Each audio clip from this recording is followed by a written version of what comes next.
Hello दोस्तों, स्वागत है आपका हमारे YouTube channel exam oriented classes में।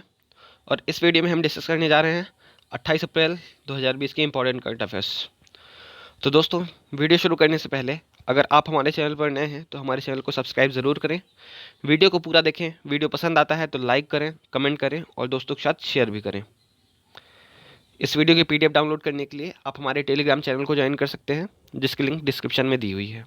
आइए स्टार्ट करते हैं। तो पहला प्रश्न है, हाल ही में किस राज्य सरकार ने 30 जून तक लोगों के इकट्ठा होने पर प्रतिबंध लगाया है? तो उत्तर है उत्तर प्रदेश। तो आपको पता है कि देश और पूरे विश्व में कोरोना वायरस फैला हुआ है, जो कि व्यक्ति से व्यक्ति में फैलने वाली एक संक्रामक बीमारी है। तो इसी से बचने के लिए उत्तर प्रदेश के मुख्यमंत्री योगी आदित्यनाथ ने अधिकारियों को 30 जून 2020 तक किसी भी सार्वजनिक सभा की अनुमति नहीं देने का निर्देश जारी किया है। राज्य सरकार द्वारा सार्वजनिक समारोहों के बारे में आगे का जो निर्णय है वो स्थिति के आधार पर लिया जाएगा। अब बात करते हैं उत्तर प्रदेश की। तो उत्तर प्रदेश की राजधानी है लखनऊ। मुख्यमंत्री हैं योगी आदित्यनाथ जी। राज्यपाल हैं आनंदीबेन पटेल। लोकसभा सीटों की संख्या है उत्तर प्रदेश से 80 और राज्यसभा सीटों की संख्या है 30। देख लेते हैं उत्तर प्रदेश की लोकेशन मैप में। तो यह है उत्तर प्रदेश, ग्रीन कलर से डिनोटेड है। इसके साथ जो बाउंड्री शेयर करने वाले स्टेट्स हैं हम उनको भी देख लेते हैं। तो ये है बिहार, झारखंड, इधर छत्तीसगढ़ है, इधर है मध्य प्रदेश, राजस्थान, हरियाणा, दिल्ली, हिमाचल प्रदेश और उत्तराखंड। तो इतने स्टेट्स जो हैं तो बॉर्डर शेयर करते हैं उत्तर प्रदेश के साथ। इसके अलावा उत्तर प्रदेश इंटरनेशनल बाउंड्री भी बनाता है नेपाल देश के साथ। तो इस तरह से हमने डिस्कस किया। चलते हैं। अच्छा, उत्तर प्रदेश के बारे में बात करें तो हाल ही में उत्तर प्रदेश ने टीम 11 का गठन किया था कोविड-19 से निपटने के लिए। चलते हैं अगले प्रश्न की ओर। हाल ही में RBI ने म्यूचुअल फंड कंपनियों में लिक्विडिटी बढ़ाने के लिए कितनी राशि प्रदान करने की घोषणा की है? तो इसका उत्तर है 50,000 करोड़ रुपए। RBI। तो इसके बारे में जान लेते हैं। कोविड-19 के चलते देश की अर्थव्यवस्था में काफ़ी सुस्ती आ रही है, अर्थव्यवस्था काफ़ी डाउन हो चुकी है। हाल ही में पूंजी बाजार में अस्थिरता के कारण म्यूचुअल फंड इंडस्ट्री में लिक्विडिटी का संकट मंडरा रहा था। इसके चलते देश की अग्रणी mutual fund house Franklin Templeton India द्वारा 6 डेट फंड स्कीम बंद कर दी गई थी, जिससे म्यूचुअल फंड निवेशकों में घबराहट का माहौल था। इस संकट को कम करने के लिए RBI ने सोमवार को म्यूचुअल फंड कंपनियों को 50,000 करोड़ रुपए दिए जाने की घोषणा की है। यह सहयोग तरलता को बनाए रखने के लिए दिया जा रहा है। चलते हैं अगले प्रश्न की। अच्छा, RBI के बारे में बात करें तो RBI की स्थापना हुई थी वर्ष 1935 में। इसका मुख्यालय है मुंबई में और गवर्नर है शक्तिकांत दास, जो कि RBI के 25वें क्रम के गवर्नर हैं।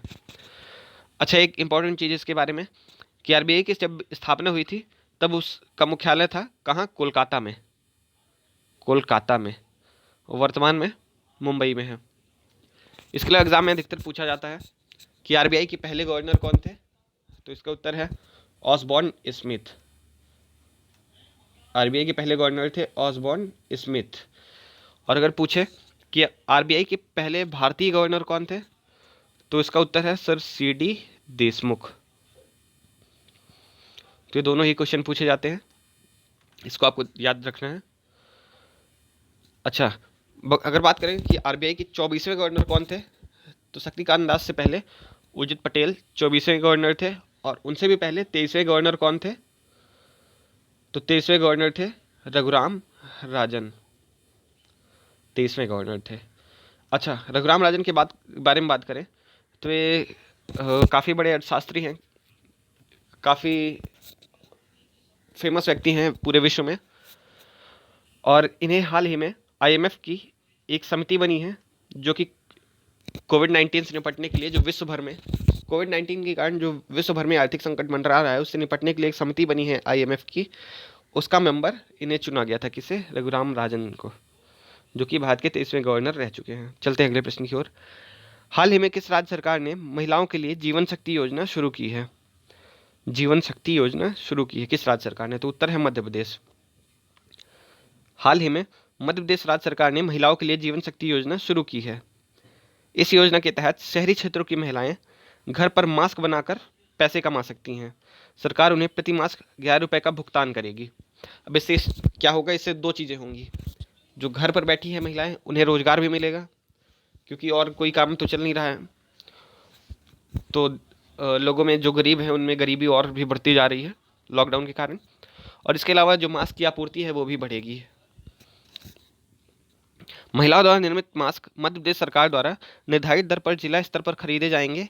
जैसे ही वे मास्क वितरित होंगे, भुगतान करने की प्रक्रिया शुरू हो जाएगी और वे उसी दिन या अगले दिन अपने खाता में भुगतान को प्राप्त कर सकेंगी महिलाएं। बात करें मध्य प्रदेश की, तो मध्य प्रदेश की राजधानी है भोपाल। मुख्यमंत्री हैं शिवराज सिंह चौहान, जिन्होंने हाल ही में 21 मार्च को शपथ ली थी। और राज्यपाल हैं लालजी टंडन। मध्य प्रदेश से लोकसभा सीटों की संख्या है 29, राज्यसभा सीटों की संख्या है 11, और अगर विधानसभा सीटों की बात करें तो है 230। इसके अलावा मध्य प्रदेश में एक बहुत ही फेमस चीज़ है। मध्य प्रदेश के पन्ना में देश में सबसे अधिक हीरे का उत्पादन किया जाता है। इसके अलावा मध्य प्रदेश के सतना जिले में स्थित मुकुंदपुर व्हाइट टाइगर सफारी विश्व का एकमात्र व्हाइट टाइगर सफारी है। White tiger safari Madhya Pradesh के सतना जिले में है। चलते हैं अगले प्रश्न की ओर। हाल ही में नासा के किस टेलीस्कोप ने अंतरिक्ष में अपने 30 वर्ष पूरे कर लिए हैं? तो उत्तर है हबल टेलीस्कोप। हाल ही में नासा यानी national aeronautics and space administration, ये क्या है? ये अमेरिका की एक स्पेस एजेंसी है, जैसे कि भारत में इसरो है। तो नासा के हबल स्पेस टेलीस्कोप ने 25 अप्रैल 2020 को ऑर्बिट में अपना 30वां साल पूरा कर लिया है। इस टेलीस्कोप को अमेरिका की स्पेस एजेंसी नासा द्वारा यूरोपीय स्पेस एजेंसी के सहयोग से बनाया गया था। हबल स्पेस टेलीस्कोप को 25 अप्रैल 1990 में ऑर्बिट में स्थापित किया गया था। इस स्पेस टेलीस्कोप का नाम अमेरिकी खगोलविद एडविन पी हबल के नाम पर रखा गया था, जिन्होंने हमारे ब्रह्मांड के लगातार विस्तार होने की पुष्टि की है। हबल को हमारे सौर मंडल में सबसे दूर के तारे और आकाशगंगाओं के साथ ग्रहों का निरीक्षण करने के लिए अंतरिक्ष में स्थापित किया गया था। अब बात करें अगर नासा की, तो इसका फुल फॉर्म है national aeronautics and space administration. ये अमेरिका की एक स्पेस एजेंसी है, जैसे कि भारत में इसरो है, मैंने आपको बताया। इसकी स्थापना हुई थी वर्ष 1958 में। मुख्यालय है वॉशिंगटन डीसी और इसके वर्तमान प्रमुख है जिम ब्रेडेनस्टाइन। चलते हैं अगले प्रश्न की ओर। हाल ही में आरबीआई ने किस संस्थान को को ब्रांडेड प्रीपेड कार्ड जारी करने की मंजूरी दे दी है? तो उत्तर है ट्रांसकॉर्प इंटरनेशनल लिमिटेड।